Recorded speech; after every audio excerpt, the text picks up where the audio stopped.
இஸ்ரேலுடைய தாக்குதல்கள் ஐஆர்ஜிசியினுடைய கடற்படை தளபதி அட்மிரல் அலி ரேசா அவர்கள் கொல்லப்பட்டிருக்கிறார்கள் என்கிற செய்திகள் வெளியாகி இருக்கிறது. அதனை ஈரானும் ஒப்புக்கொண்டு அறிவித்திருக்கிறது. எங்களுடைய கடற்படை தளபதியை நாங்கள் இழந்திருக்கிறோம் என்று. ஈரான் தன்னுடைய ஆன்மீக தலைவராக சுப்ரீம் லீடராக என்னை பதவியேற்றுக் கொள்ளுமாறும் சொன்னார்கள். டிமோனா வரைக்கும் அட்டாக் பண்றான்னா அவனுடைய பலம் எவ்வளவு அதிகமாக இருக்க வேண்டும் என்பதை நம்ம புரியணுமா இல்லையா?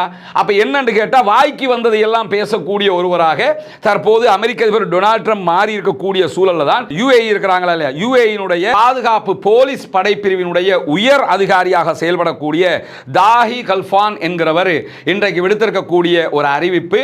அந்த அறிவிப்பு தான் ரொம்ப ஒரு என்னடா இந்த இப்படி பேசிட்டானங்கிற மாதிரியான ஒரு நிலையை உருவாக்கி இருக்கிறார். அவர் என்ன சொல்றாருன்னு கேட்டா,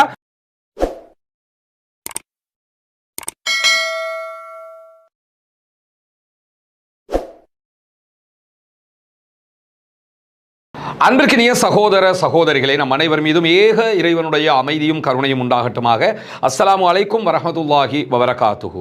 தொடர்ச்சியாக காசா மீதான இஸ்ரேலிய ஆக்கிரமிப்பு இராணுவத்தினுடைய 2 ஆண்டு கால யுத்தம் தற்போது யுத்த நிறுத்தமாக மாற்றப்பட்டு 167வது நாட்களை நாம் தாண்டி கொண்டிருக்கக்கூடிய இந்த சூழல்ல இஸ்ரேலிய அமெரிக்க கூட்டு ஆக்கிரமிப்பு படைகளுடைய தாக்குதல்கள் ஈரான் மீது ஆரம்பிக்கப்பட்டு இன்றோடு 27 நாட்களை நாம் தாண்டி கொண்டிருக்கிறோம். ஒரு மாதத்தை நெருங்கக்கூடிய இந்த தாக்குதலை பொறுத்தவரையில் வெறும் 3 நாட்களில் இஸ்ரேலும் அமெரிக்காவும் சேர்ந்து ஈரானை அழித்துவிடும், ஈரானை கைப்பற்றி விடுவார்கள், எல்லாமே முடிந்து போய்விடும் என்று ஆரம்பிக்கப்பட்ட ஒரு யுத்தம் இன்றைக்கு 27 நாட்களை தாண்டியும் ஈரானுடைய அரச கட்டமைப்பை வீழ்த்த முடியாமல் ஈரானிடமிருந்து வாங்குகிற அடிக்கு மேல் அடியை வேறு விதமான வார்த்தைகளால் சமாளித்துக் கொண்டு போகக்கூடிய ஒரு சூழலை நம்ம டெய்லி பார்க்க முடிகிறது. இப்படியான ஒரு நிலையில ஈரான் மீது அமெரிக்காவும் இஸ்ரேலும் தொடர்ந்து மிக கடுமையான தாக்குதல்களை நடத்துகிறார்கள் என்பதில் எந்த மாற்று கருத்துமே கிடையாது. அந்த தாக்குதல்கள் எல்லாம் கிட்டத்தட்ட இதுவரைக்கும் 2000க்கு மேற்பட்ட அப்பாவிகள் அங்கே கொல்லப்படுகிற அளவுக்கு நிலைமை மாறி இருக்கிறது. 200க்கும் மேற்பட்ட குழந்தைகள் கொல்லப்பட்டிருக்கிறார்கள். ஈரானுடைய கட்டிடங்கள் ஸ்ட்ரக்சர்ஸ் நிறைய அங்க பாதிப்புக்குள்ளாகி இருக்கிறது. மருத்துவமனைகள் தாக்கப்பட்டிருக்கிறது. இப்படி பலத்த அழிவு உள்நாட்டுக்குள்ள ஈரானுக்கு ஏற்பட்டிருக்கிறது என்பதை யாரும் மறுப்பதற்கு இல்லை. ஆனால் அதற்கு ஈக்குவலாக அதற்கு மேலாகவும் ஈரான் இஸ்ரேல் மீதும் அமெரிக்காவினுடைய தளங்கள் மீதும் பதிலடி தாக்குதல்களை கொடுத்து கொண்டிருக்கிறது. எனவேதான் இந்த 28 நாட்களாக ஈரானை வீழ்த்த முடியாமல் தவித்துக் கொண்டிருக்கிறது அமெரிக்க இஸ்ரேலிய கூட்டு ஆக்கிரமிப்பு படைகள். பொதுவாகவே அமெரிக்காவினுடைய கப்பல் விமானங்களை சுமந்து கொண்டு வரக்கூடிய தாக்குதல் விமானங்களுடைய கப்பல் ஒரு ஏரியாவுக்கு வருதுனாலே அந்த ஏரியாவை நடுங்கி போயிடுவாங்க. நமக்கு தெரியும், வெனிசுவேலாவுக்கு கப்பல்களை அனுப்பியிருந்தார் அமெரிக்க அதிபர். அத்தோட வெனிசுவேலா காலின்னு நினைச்சாங்க. வெனிசுவேலாவுக்குள்ள பூந்து நிக்கோலஸ் மதுரோவை தூக்கிட்டு போனதோட வெனிசுவேலா சரண்டர் ஆயிட்டாங்க. அதனால அந்த யுத்தம் அங்க நடக்கல. இதே மாதிரி எந்த ஒரு ஏரியாவை அவங்க அடக்க நினைச்சாலும் அமெரிக்காவினுடைய போர்க்கப்பல்களை அங்கே அனுப்பி விடுவார்கள். அதற்கு பிறகு ஒரு யுத்தம் ஏற்படும். போர்க்கப்பல் வந்தாலே ஒரு பயங்கரமான சூழல் அங்கே உருவாகிவிடும். ஆனால் ஈரானியர்களோடு மாத்திரம் அவர்களுடைய இந்த வல்லரசு வல்லாதிக்கங்களை காட்ட முடியாமல் தோல்விக்கு மேல் தோல்வியை சந்தித்துக் கொண்டிருக்கிறார்கள். ஆனால் ஈரானுக்குள்ள நடக்கக்கூடிய தாக்குதல்கள் அவர்களுடைய தளபதிகள் கொல்லப்படுகிறார்கள் என்பதை யாரும் மறுப்பதற்கோ மறைப்பதற்கோ இங்கு ஒன்றுமில்லை. ஒரே நாள் தாக்குதல் 24 மணி நேரங்களுக்குள்ளாக ஆயத்துல்லா அலி ஹாமனியையே அவங்க கொலை செய்திருந்தாங்க. அதற்கு பிறகு அவர்களுடைய உச்ச பாதுகாப்பு கவுன்சிலுடைய தலைவர் அலி லாரிஜானி கொல்லப்பட்டார். அவர்களுடைய கொலை பட்டியலில் இன்னும் பல பேர் இருக்கிறாங்கிறதுல எல்லாம் எந்த மாற்று கருத்தும் கிடையாது. ஆனால் இப்படி தலைவர்களை அவர்கள் வீழ்த்தி கொண்டிருந்தாலும் ஈரானுடைய அரச கட்டமைப்பை வீழ்த்த முடியவில்லை. ஈரான் ஸ்டேபிளாகவே நின்று கொண்டிருக்கிறார் என்பதை கவனிக்க முடிகிறது. அந்த வகையில் இன்றைய தினம் அமெரிக்காவினுடைய சென்டகாம் வெளியிட்டிருக்கக்கூடிய அறிவிப்புல இந்த யுத்தத்தில் ஈடுபட்டிருக்கக்கூடிய ராணுவப்பு வெளியிட்டிருக்கக்கூடிய அறிவிப்பு பிரகாரம் இஸ்ரேலுடைய தாக்குதல்கள் ஐஆர்ஜிசியினுடைய கடற்படை தளபதி அட்மிரல் அலி ரேசா அவர்கள் கொல்லப்பட்டிருக்கிறார்கள் என்கிற செய்திகள் வெளியாகி இருக்கிறது. அதனை ஈரானும் ஒப்புக்கொண்டு அறிவித்திருக்கிறது. எங்களுடைய கடற்படை தளபதியை நாங்கள் இழந்திருக்கிறோம் என்று. கடற்படை தளபதியை தான் இழந்திருக்கிறாங்களே தவிர கடற்படை அவங்க இலக்கலங்கிறதையும் நம்ம புரிஞ்சுக்கிறோம். ஆனால் அதற்கு பிறகு வரக்கூடிய செய்திகளை நீங்கள் எடுத்துக்கிட்டீங்கன்னு சொன்னால் ஈரானிடம் இப்போது கடற்படையே கிடையாது, கடற்படை தலைவரும் கிடையாது என பென்டகனுடைய தலைவர் ஹெக்ஸத் விடுத்திருக்கக்கூடிய அறிவிப்பை நம்ம பார்க்க முடியும். எனவே அவங்க கடற்படை தலைவரை கொண்டுட்டாலே கடற்படையே கிடையாது. கடற்படை எத்தனை தடவை தான் நீங்கள் இல்லை இல்லைன்னு சொல்றது? யுத்தம் ஆரம்பிச்சு 3வது நாளே ஈரானுக்கு கடற்படையே கிடையாது, ஈரானுடைய கடற்படையில் எல்லா கப்பலையும் அழிச்சிட்டோம் அப்படின்னு சொன்னாங்க. அதுக்கு பிறகு அமெரிக்க அதிபர் 36 கப்பல் அழிச்சதா சொன்னாரு. பிறகு கொஞ்சம் ரிவர்ஸ் வந்து 30 கப்பல் என்று சொன்னாரு. இப்படி ஒவ்வொரு நாளும் வாய்க்கு வந்ததை எல்லாம் வந்த மாதிரி பேசக்கூடிய ஒரு குரூப்பாக அமெரிக்காவும் அமெரிக்காவுடைய ஆட்களும் மாறி இருக்கார். இன்னும் சொல்ல போனா சர்வதேச அளவில் நகைப்புக்குரிய ஒரு ஆளாக அமெரிக்க அதிபரும் அவருடைய ஆட்களும் மாறி இருப்பதை நீங்க பார்க்க முடியும். திடீர்னு இன்னைக்கு வந்திருக்கக்கூடிய ஒரு செய்தி நீங்க பார்த்திருக்கலாம். மாஸ் மீடியாக்களை வெளியிட்டிருக்கக்கூடிய செய்தி தான். அவர் காங்கிரஸ்ல பேசும்போது அமெரிக்காவினுடைய பாராளுமன்றத்தில் பேசுகிற நேரத்தில் என்ன சொல்றாருன்னா, ஈரான் தன்னுடைய ஆன்மீக தலைவராக சுப்ரீம் லீடராக என்னை வந்து பதவியேற்றுக் கொள்ளுமாறும் சொன்னார்கள். ஈரான்காரங்களுக்கு தலை மரகலண்டு போய் கிடக்குதா இப்படி சொல்லி இருந்தா, அல்லது இந்த ஆளுக்கு மரகலண்டான்னு யோசிக்கணுமா இல்லையா? அவங்க ஆன்மீக தலைவர், ஆன்மீகத்துக்கு தலைவர் வச்சிருக்கிறாங்க, அரசியலுக்கு தலைவர் இல்லை. இந்த ஆளை யதார்த்தம் ஒன்று இருக்கணுமா இல்லையா? சின்ன பிள்ளைக்கும் தெரியுமா இல்லையா இந்த ஆள் கிறிஸ்டியன், அவங்க யாருங்கிறது உலகத்துக்கே தெரியும். அப்படி இருக்கும்போது இந்த ஆளை கூட்டு வந்து எங்களுக்கு ஆன்மீக தலைவராக இருங்கன்னு சொல்லுவாங்க. இன்னொன்று இந்த ஆளை வந்து முதல்ல மனுஷனாக வைக்கிறதே ரொம்ப யோசிக்க வேண்டிய ஒரு இடம். ஏன்னா எப்போ என்னத்தை பேசுவான்டே தெரியாது. இவர் ஆன்மீகத்தை சீரியஸாக சொல்கிறார். அந்த ஆள் பார்லிமெண்ட்டில் காமெடியாக எல்லாம் சொல்லலை, சீரியஸாகவே அந்த ஆள் சொல்கிறாரு. கீழே இருக்கிறவன் அத்தனை பேர் கை தட்டுறாங்க. என்னன்னா அந்த மன்னருடைய சபையில் கைதட்டலாட்டி இருந்தால் நம்மளை ஏதாவது பண்ணி விட்டுருவான், அதனால் கைதட்டி தொலைச்சிருவோம் என்கிற விதமாக வேண்டா வெறுப்பாக செய்யக்கூடிய காரியமாக கூட அவர்கள் அதில் ஈடுபட்டிருக்கலாம். ஆனால் இப்படியெல்லாம் பேசுகிறாருன்னா இந்த ஆளை எந்த இடத்துல வைக்கிறது? இந்த மாதிரி ஒரு காமெடி பீஸுகளாக மாறி இருக்கக்கூடிய சூழலை நாம் பார்க்க முடியும். அந்த அடிப்பெல்லாம் கடற்படை தளபதியும் இல்லை, கடற்படையும் இல்லை அப்படிங்கிறாங்க. கடற்படையே ஈரானுக்கு இல்லைன்னா ஹொர்முஸில் நீங்கள் ஏன் தடுமாறிக்கிட்டு இருக்கிறீங்க? ஹொர்முஸில் அசால்ட்டா கப்பல் போயிட்டு வர முடியுமா இல்லையா? ஹொர்முஸை அவன் வளைச்சு பிடிச்சிக்கிட்டு தாக்குதல் நடத்துறான்னா கடற்படை இல்லாமல் தான் அதை பண்ணிக்கிட்டு இருக்கிறானா? அதை தாண்டி நீங்கள் பார்த்தீங்கன்னா ஈரானை பற்றி இன்றைக்கு அமெரிக்க அதிபர் டொனால்ட் ட்ரம்ப் நிறைய விஷயங்களை பேசியிருக்கிறாரு. மத்திய தொடர்ந்து யுத்தம் நடந்துகிட்டு தான் வருகிறது அப்படின்னு சொல்லக்கூடிய அமெரிக்க அதிபர் ஈரானுடைய ராணுவம் பெருமளவில் அழிக்கப்பட்டு விட்டது அப்படின்னு சொல்லி திரும்பவும் சொல்றாரு. நாங்க ஈரானுடைய ராணுவத்தை பெரிய அளவில் அழிச்சிட்டோம். பெரிய அளவில் அழிச்சிட்டோம்னா எவ்வளவு என்று சொல்லும் போது அவர் என்ன சொல்றாருன்னு கேட்டா, கிட்டத்தட்ட 90% அவர்களுடைய ஏவுகணைகளை அழித்து விட்டோம். ஃபர்ஸ்ட்டுக்கு 80ன்னாரு, இப்போ 90 இருக்கிறாரு. 90% அவர்களுடைய ஏவுகணைகளை அழிச்சிட்டோம்னா 90% அளிக்கப்பட்டதற்கு பிறகு அவர்கள் எப்படி குவைத்தினுடைய அமெரிக்க பேஸை தாக்குகிறார்கள், அவர்கள் எப்படி துபாயினுடைய அமெரிக்கன் பேஸை தாக்குகிறார்கள், அவர்கள் எப்படி கண்டம் விட்டு கண்டம் பாகிற ஏவுகணையை டியாகோ கார்சியா வரைக்கும் தாக்குகிறார்கள், அவர்கள் எப்படி இன்றைக்கு இப்போ நம்ம பேசிக்கிட்டு இருக்கக்கூடிய நேரத்தில் இஸ்ரேலுடைய டிமோனா மேலே மீண்டும் தாக்குதல் நடத்தினார்கள். எப்படி அந்த 10% வச்சுக்கிட்டு தான் அடிச்சுக்கிட்டு இருக்கிறான். அப்போ டிமோனா வரைக்கும் அட்டாக் பண்றான்னா அவனுடைய பலம் எவ்வளவு அதிகமாக இருக்க வேண்டும் என்பதை நம்ம புரியணுமா இல்லையா? அப்ப என்னன்னு கேட்டா, வாய்க்கு வந்ததை எல்லாம் பேசக்கூடிய ஒருவராக தற்போது அமெரிக்க அதிபர் டொனால்ட் ட்ரம்ப் மாறி இருக்கக்கூடிய சூழல்ல தான் ஈரானுடைய ராணுவத்தை பெரும் அளவில் நாங்கள் அழித்து விட்டோம் என்று சொல்லக்கூடியவர் தொடர்ந்து பேசுறாரு. நாங்கள் ஈரானை முழுவதுமாக அழித்து வருகிறோம், அவர்கள் தோற்கடிக்கப்பட்டு விட்டார்கள், அவர்களால் மீண்டும் எழுச்சி பெறவே முடியாது, ஈரானுக்கு திரும்ப எந்திரிச்சு நிற்கிறதுக்கு வாய்ப்பே கிடையாதாம். இப்போது ஒரு ஒப்பந்தம் செய்து கொள்வதற்கு அவர்களுக்கு ஒரு வாய்ப்பு கிடைத்திருக்கிறது. நேத்து என்ன சொன்னா இருந்தாலே, நாங்கள் ஒப்பந்தத்துக்கு எங்களிடத்தில் ஈரான் கெஞ்சி கொண்டிருக்கிறது அப்படின்னு சொல்லி சொன்னார். இப்போ என்ன சொல்கிறாருன்னு கேட்டால், அவங்களுக்கு ஒரு வாய்ப்பு இருக்கிறது ஒப்பந்தம் செய்து கொள்வதற்கு. இப்போ யார்கிட்ட கெஞ்சுறா? ஏன்னா உலகத்துக்கே தெரியும் அமெரிக்கா இதில் எவ்வளவு ஃபெயிலியருங்கிறது. அதை மறைப்பதற்காக மீண்டும் மீண்டும் இவர் பேசுறது மட்டுமல்லாமல், நாங்கள் அவர்களுடைய கடற்படை விமானப்படை எல்லாத்தையுமே முற்றுமுழுதாக அழிச்சிட்டோம்ங்கிறார். முற்றுமுழுதாக அழிச்சிட்டோம்னா ஈரான் இப்போ காலின்னு அர்த்தம். அப்போ காலின்னா ராணுவத்தில் வெற்றிங்கிறது எப்பன்னு கேட்டால், நாங்கள் ஜெயிச்சிட்டோம்ங்கிறதல்ல. நான் வந்து இதுவரைக்கும் தோத்துட்டோம்னு சொன்னாங்களா? ஈராக்கில் இந்த மாதிரி 27வது நாள் தாண்டும் போது அங்கே ஈராக்கினுடைய அதிபர் கைது செய்யப்பட்டாரு. அத்தோட ஈராக்கு காலிண்டு ஆயிடுச்சு, ராணுவம் கைப்பற்றிச்சு மொத்தமாக அமெரிக்கா. ஈரான்ல அப்படியான ஒரு நிலை நடந்துச்சான்னா இந்த நிமிஷம் வரைக்கும் இல்லை. ஆனால் இன்னைக்கும் கம்பி கட்டுற கதையெல்லாம் அவர் சொல்லி இருக்கிறாரு. இது இவ்வளவு சீரியஸா பேசுறாருல, அதாவது நாங்கள் ஈரானுடைய கடற்படை அழிச்சிட்டோம், ஈரானுடைய விமானப்படை அழிச்சிட்டோம், ஈரானுடைய ஏவுகணை கேப்பபிலிட்டியில் 90% நாங்கள் அழிச்சிட்டோம் சொல்லிட்டார்ல. சொன்னதுக்கு பிறகு காமெடியை பாருங்க. அந்த ஆள் என்ன சொல்றாருன்னு கேட்டால், ஈரான் எங்களுக்கு ஒரு பரிசு தந்திருக்கிறது. என்ன பரிசுன்னா, பரிசுன்னா எப்படி இருக்கணும்? இன்றைக்கு 10 எண்ணெய் கப்பல்களை ஹொர்முஸ் வழியாக அனுப்புவதற்கு அவர்கள் ஒப்புக்கொண்டு 10 பேருக்கு வழி விட்டுருக்கிறாங்க. முதல்ல அவன் வழிவிட்டது உனக்காக இல்லை. அவன் அந்தந்த நாடு, இப்போ மலேசியா சற்று நேரத்துக்கு முன்பதாக மலேசியாவுடைய பிரதமர் அறிவிச்சிருக்கிறாரு, இன்னைக்கு எங்களுடைய 2 கப்பல்களுக்கு ஈரான் அனுமதி தந்தது. அந்த 10ல் 2 மலேசியாவுடையது. இன்னைக்கு பாகிஸ்தான் 2 கப்பல், 10ல் 2 பாகிஸ்தான் 4. இன்னைக்கு இந்தியாவுடைய 2 கப்பல், 10ல் 2 இந்தியாவுடைய 6. அப்போ மொத்தத்தில் 10 கப்பலில் 6 கப்பல் 6 நாடு அறிவிச்சிட்டாங்க, நாங்கள் ஈரானோட பேசி கொண்டு போகிறோம்னு. டேக்கியும் அறிவிச்சிருக்கிறாங்க 2 கப்பல்.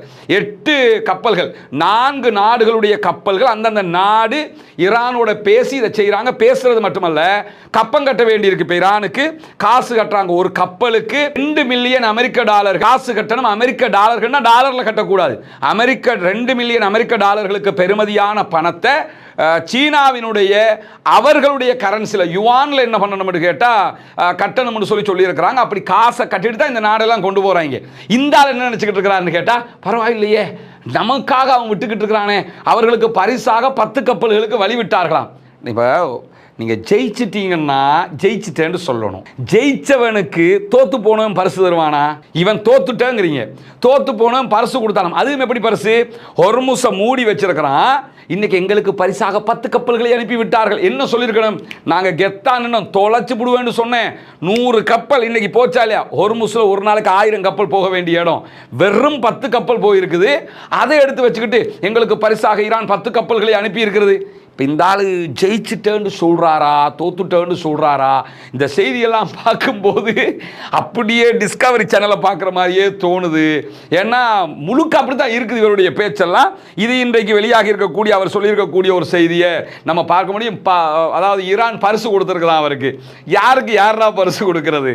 அதை தாண்டி நமக்கு தெரியும், நேற்றைய தினம் நடைபெற்ற ஒரு முக்கியமான செய்தி. நேற்று இரவு நேரங்களில் ஈரான் அமெரிக்காவுடைய F-18 வகையான 18 வகையான ஒரு தாக்குதல் விமானத்தை சுட்டு வீழ்த்தி இருக்கிறார்கள். ஈரான் இந்த யுத்தத்தில் தங்களுடைய முழு பலத்தை அழகாக கொஞ்சம் கொஞ்சமாக காட்டிக்கிட்டு இருக்கிறாங்க.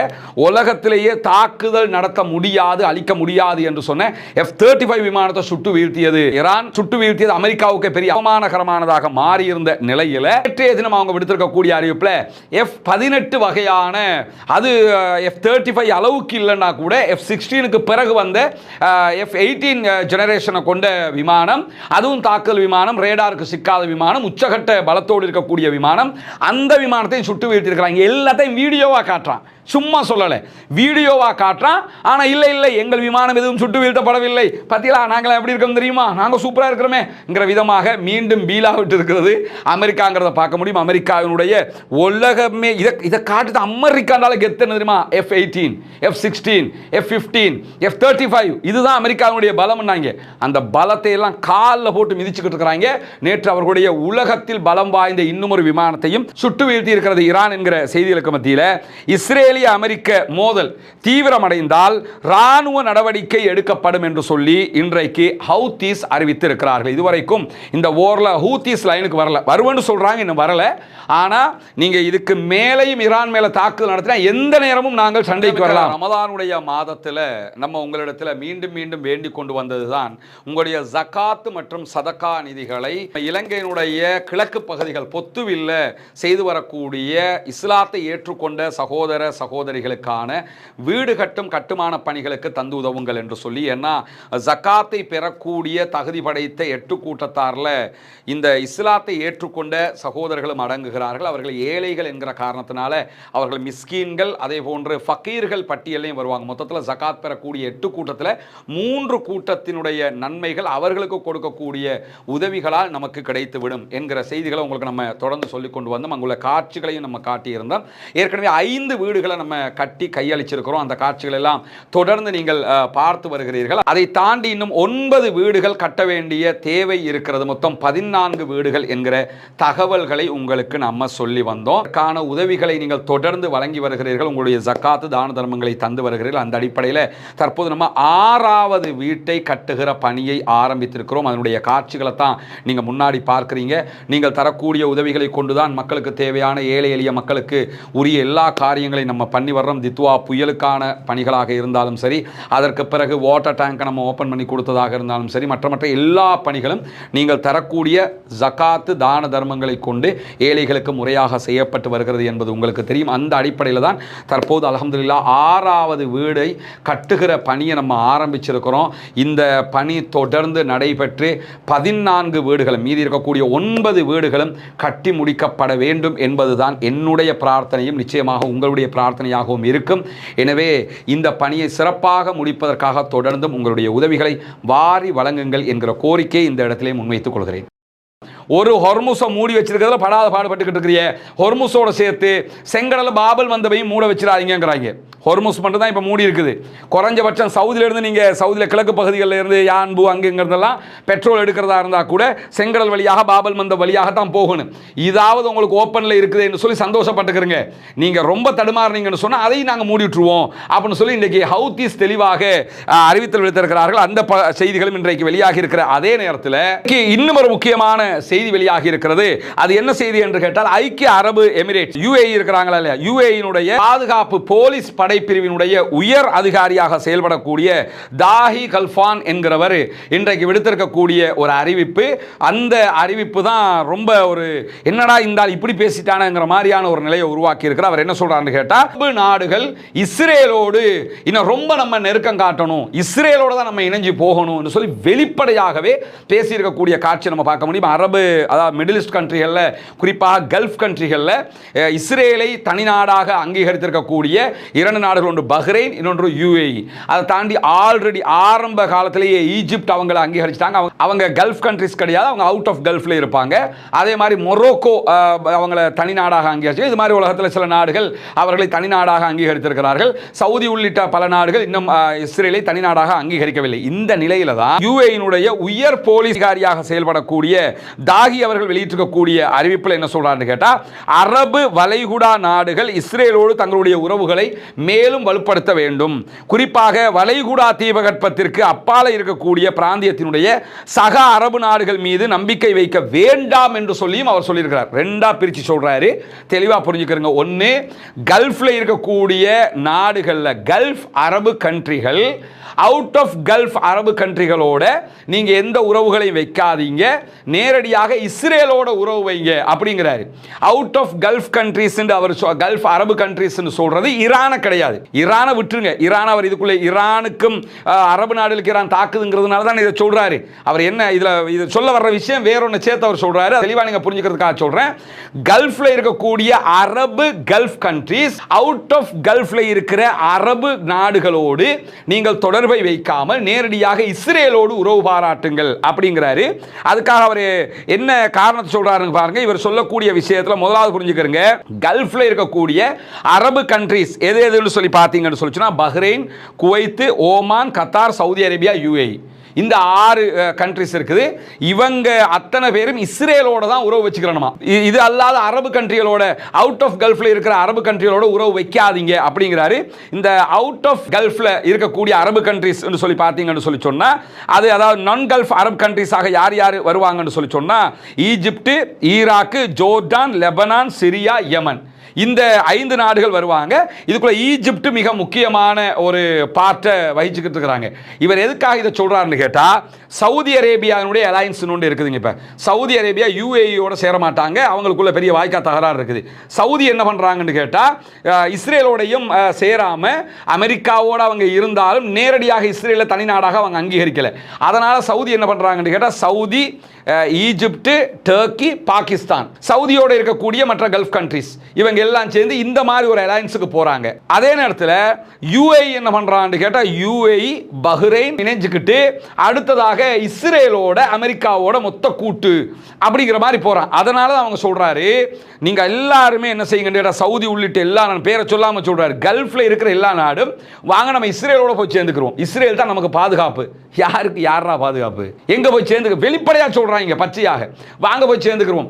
ஈஜிப்டோட போய் சேராதீங்க, வேற யாரோடையும் போய் சேராதீங்க, சேராதிய, கல்ஃபுக்கு வெளியில் இருக்கக்கூடிய அரபு கண்ட்ரிஸ் யாரோடையும் போய் சேராதிய, மேற்கத்திய நாடுகள் நம்முடைய நண்பர்கள். அவர் சொல்றார், மேற்கு நாடுகள், இஸ்ரேல் எல்லாம் நம்முடைய நண்பர்களாம், நம்முடைய சகோதரர்கள் என்று அழைப்பவர்கள் நம்மிடமிருந்து வேறுபட்டவர்கள் என்பதையும் இந்த யுத்தம் நிரூபித்திருக்கிறது. என்னன்னா, ஈஜிப்டு, பாகிஸ்தான், துருக்கி எதுவுமே ஈரானோட சண்டைக்கு போகல. முதல்ல நீ போனியா சண்டைக்கு? நீங்களே ஈரானோட சண்டைக்கு போகல, அப்ப அவன் எதுக்குடா சண்டைக்கு போறான்? இவங்களுக்கு அடிக்க துப்பு இல்லை, நீங்களாம் பார்த்துக்கிட்டு இருக்கிறீங்க தானே அப்படிங்கிறாங்க. அப்ப என்ன அர்த்தமா? இஸ்ரேலும் அமெரிக்காவும் அடிக்கிறான்ல, நீங்களாம் அடிக்காம இருக்கிறீங்க ஈரானுக்கு, இஸ்ரேலும் அமெரிக்கா அடிச்சுக்கிட்டு இருக்கிறான், எனவே நாங்கள் இஸ்ரேல் பக்கம் நிற்போம். எவ்வளவு கேவலமான உச்சகட்ட திமிரு பிடிச்ச ஒரு பேச்சாக இருக்கும். முழு இஸ்லாமிய உம்மத்தையும் கொண்டு குழி தோண்டி புதைக்கிற ஒரு பேச்சை இந்த ஆள் பேசியிருக்கிறது மட்டுமல்லாம, நம்மோட இணக்கமாக பழகி நம் மீது அனுதாபம் காட்டும் சக முடியாட்சி நாடுகளை தவிர நம்மளோட இணக்கமா சில அரசர்கள் ஆட்சி செய்யக்கூடிய நாடுகள் இருக்குதான். எது? பஹ்ரைன் இருக்குது, மன்னர் இருக்கிறார்ல, பஹ்ரைன் இருக்குது, இவங்களோட இணைஞ்சு போகிற குவைத் இருக்குது, இந்த மாதிரி ஜோர்டான் இருக்குது, இந்த மாதிரி நாடுகளை தவிர, ஓமான், இந்த மாதிரி நாடுகளை தவிர வேறு யாரோடையும் நம்ம சேர்ந்து போகக்கூடாதுங்கிற விதமாக அவர் சொல்றாரு. முதல்ல நீங்க ஈரானோட சண்டைக்கு போனீங்கன்னாலே உங்களுடைய மன்னராட்சி காலியாக போயிடும். அதை தக்க வச்சுக்கிறதுக்காகத்தான் போகாமலே இருக்கிறாங்க. அதை தாண்டி ஈரானுக்கு எதிரான போருக்காக அமெரிக்காவையும் இஸ்ரேலையும் இவர் பெரிய அளவில் பாராட்டி பேசியிருக்கிறார் அந்த அறிக்கையிலங்கிறத தாண்டி, பிராந்தியத்தில் பாரசீகத்தினுடைய ஆதிக்கத்தை ஆதரிக்கிறதுக்காக உருவாக்கப்பட்ட அழிவு இயந்திரங்களை அகற்றுவதற்கு தான் அமெரிக்காவும் இஸ்ரேலும் தாக்குதல்களை நடத்தி கொண்டே இருக்கிறாங்க. பாரசீகத்தை வீழ்த்துறதுக்கு தான் அவங்க தாக்குதலை நடத்துறாங்க. நம்ம அப்போ அவங்களோட தான் போய் சேரணும் அப்படின்னு சொல்லி எவ்வளவு ஒரு பச்சையான பேச்சை இன்றைக்கு யுஏஇனுடைய உயர் பாதுகாப்பு அதிகாரி விடுத்திருக்கக்கூடிய செய்திகளை நம்ம பார்க்க முடிகிறது. அதே நேரத்தில் அமெரிக்காவினுடைய படைகள் நகர்த்தப்பட்டு வருகிறது, மீண்டும் ஈரானை நோக்கி போர் நிறுத்த பேச்சுவார்த்தைகள் முடங்கி கொண்டிருக்கிறது என்கிற செய்திகளும் தொடர்ந்து வெளியாகக்கூடியதை நம்ம பார்க்க முடியும். குறிப்பாக நீங்கள் பார்த்தீங்கன்னு சொல்லிச்சுன்னா, ஹொர்முஸ் ஜலசந்தியில் ஈரான் தன்னுடைய பிடியை ரொம்பவே இறுக்கிக்கிட்டு இருக்கு. ஹொர்முஸை நோக்கி ஈரான் மேலதிக தரைப்படைகளையும் அனுப்பி கொண்டிருக்கிறார். அதே நேரம் ஒரு நடைமுறை சுங்கச்சாவடி ஒன்றையும் அவங்க நடத்திக்கிட்டு இருக்கிறாங்க. இப்போ பணம் கட்டாமல் யாரும் சைனாவினுடைய கரன்சியில் பணம் கட்டாமல் ஹொர்முஸ்ல இருந்து யாரும் கப்பல்களை கொண்டு போக முடியாது என்கிற நிலையில் வாஷிங்டனும் என்ன பண்ணுறாங்கன்னு கேட்டால், அமெரிக்காவும் தற்போது படைகளை, தரைப்படைகளை அனுப்பி கொண்டிருக்கிறார்கள் ஹொர்முஸை நோக்கி என்கிற செய்திகள் வெளியாகி கொண்டிருக்கு. USS ட்ரிபோலி என்ற தரை கடல் படை தாக்குதலை நடத்தக்கூடிய கிட்டத்தட்ட 2500 கடற்படை வீரர்களோடு தற்போது ஈரானை நோக்கி ஒரு கடற்படை தரைப்படை இணைந்த ஒரு இராணுவ குழு அனுப்பப்பட்டிருக்கிறது. அதுக்கான காரணம் அவருடைய கார்க் என்கிற தீவை கைப்பற்றுவதற்கான ஒரு முயற்சி என்று சொல்லப்படுகிறது. ஈரானுடைய கார்க் தீவுல தான் 90% பெட்ரோலியம் இருக்கு, அங்கிருந்து அவங்க பிசினஸ் பண்றாங்க. அதை கைப்பற்றி விட்டாலே ஈரானை கைப்பற்றினதுக்கு சமனாகிரும். எனவே அதை போய் தரைப்படையாக நம்ம பிடிப்போம் அப்படிங்கிறதுக்காகத்தான் இந்த படைகள் அனுப்பி இருக்கிறது மட்டுமல்லாமல் 82வது வான்வழி படையைச் சேர்ந்த 1000 வான்படை விமானப்படையைச் சேர்ந்த வீரர்களும் அனுப்பப்பட்டிருக்கிறார்கள் என்கிற செய்தி வெளியாக இருக்கு. மொத்தத்தில் 3500 ராணுவத்தை கார்க் தீவுகளை நோக்கி அமெரிக்கா நகர்த்தி வருகிறார். அதே நேரம் ஈரானும் அவர்களுடைய IRGC மிக முக்கியமான படைப்பிரிவுகளை கார்க் தீவுகளை நோக்கி நகர்த்தி கொண்டே வரக்கூடிய செய்திகளை நம்ம பார்க்க முடிகிறது. அதே நேரத்தில் எந்த ஒரு யுத்த நிறுத்தம் ஏற்பட்டாலும், இப்போ ஒரு யுத்த நிறுத்த பேச்சுவார்த்தைகள் நடத்தப்பட்டு வருகிறது, ஈரான் அதற்கு சம்மதிப்பதற்கான வாய்ப்புகள் இல்லாவிட்டாலும் சில திருத்தங்களோடு சம்மதிப்பதற்கு அவர்கள் வாய்ப்பு கொடுப்பார்கள் என்கிற நம்பிக்கைகள் மேற்கு தரப்புகளிடத்தில் இருக்கிறது. ஈவன் பாகிஸ்தானும் அதை நம்புறாங்க. எனவே சில திருத்தங்களோடு இந்த சமாதான உடன்படிக்கை வரலாம் என்கிற நம்பிக்கைகள் துளிர்விடக்கூடிய இந்த சூழலில் எந்த ஒரு யுத்த நிறுத்தம் வந்தாலும் அந்த யுத்த நிறுத்தம் ஈரான்ல யுத்த நிறுத்தம் என்கிறது மட்டுமல்ல, ஈரான் பிளஸ் லெபனான், ஏன்னா ரெண்டுலையும் தான் தாக்குதல் நடத்தப்பட்டு கொண்டிருக்கிறதுனால லெபனான்லையும் சேர்த்து தான் யுத்த நிறுத்தம் வர வேண்டும் என்கிற ஒரு தெளிவான ஒரு செய்தியை ஈரான் சொல்லி இருக்கிறது.